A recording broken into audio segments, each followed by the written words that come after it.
Doc Thompson on 700 WLW. Ray Warwick joins me now from the Mason Tea Party. How are you, Ray? Good. How are you?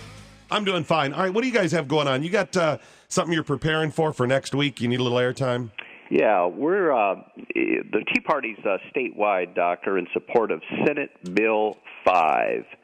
And this is the bill to get rid of collective bargaining for the public employee unions. This is a big move. It takes a lot of guts to propose this. Shannon Jones, who is our local area state senator, is proposing this bill. She's already taking a lot of heat, as you can imagine, from the public union sector. Oh, yeah, she's evil, just wants to kill people's jobs, blah, blah, the whole thing, instead of realizing we're on an unsustainable path. Yeah, I understand. So now is the time that we're asking certainly all of our Tea Party and Liberty Group folks to get behind this. And next week, it's rather short notice, there's hearings on Tuesday afternoon and on Thursday morning.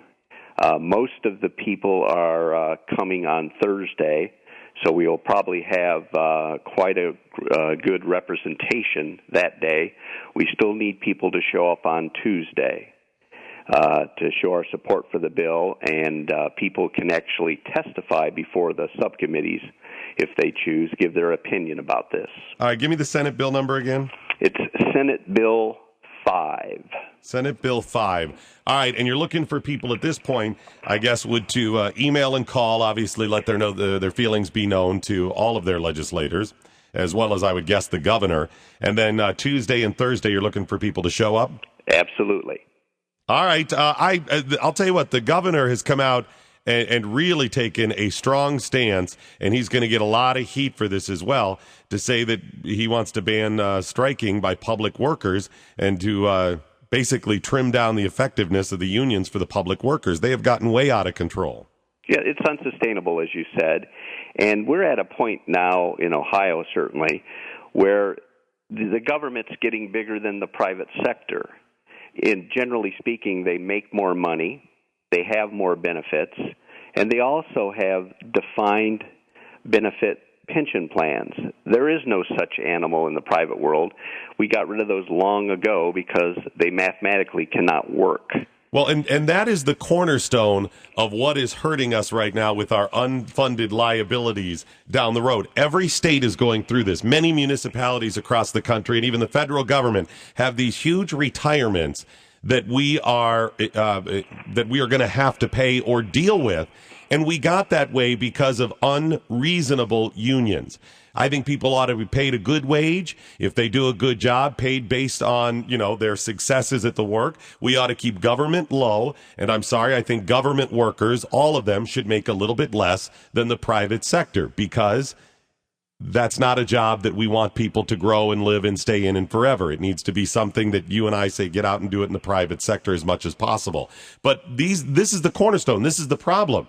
And if we don't deal with this now, we're going to have this for years. Well, first of all, the whole thing may go, fall apart. The wheels may come off of the entire thing.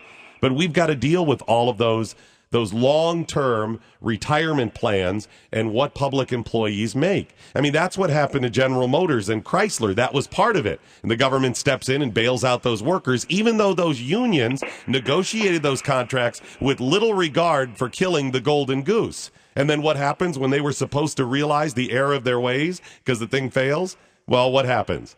The government steps in and bails them out. Right.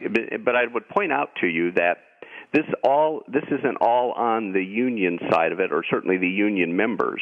In the case of these public unions, look, we've had elected officials for years who are in lockstep with this because they get funded by the union bosses.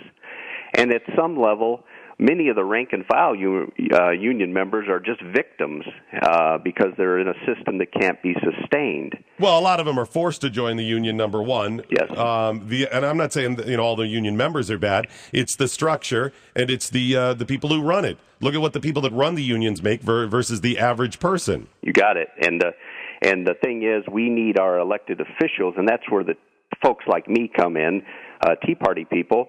We've been upset about our elected officials in both parties and their approach. They both make the government bigger, and making the government bigger has everything to do with the expansion of these unions. Now it seems we maybe have a handful of people leading the charge, and I got to give the governor credit. He showed up at the initial hearing, the introduction of the bill the other day, just heard about the commotion over there and walked into the meeting. I talked to somebody from the governor's office just a few minutes ago, and they're encouraging us to obviously show up next week, those who can. We need people on both Tuesday and Thursday. But it's time for these elected officials to do their job and to work on a problem that if it's not fixed, there's not much else we can do about this state, Doc. No, not state, the entire country. Seriously. You bet. We're at a tipping point. All right, Ray Warwick from the Mason Tea Party. Appreciate you joining me, sir. Okay, thank you so much. I'll put links at my blog, 700WLW.com, so you can find out more information. Here's part of the argument. The people that are in the public service unions, they tell you how valuable they are and the reason they need to make that money. And you know what? There are things they need to do. Absolutely. There are things that we count on them to do. Certain services. You're right. But they tell you they're that valuable. Yes. But they can strike. They can strike in order to hold us over a barrel. So we'll give them more money and more benefits. Wait a minute. If you're that important, which in many cases you are, then why would you even suggest a strike? You're that important. Can you imagine if the military went on strike? Imagine that. Yeah, see, there's a flaw in their logic there. It's Doc Thompson at 700 WL.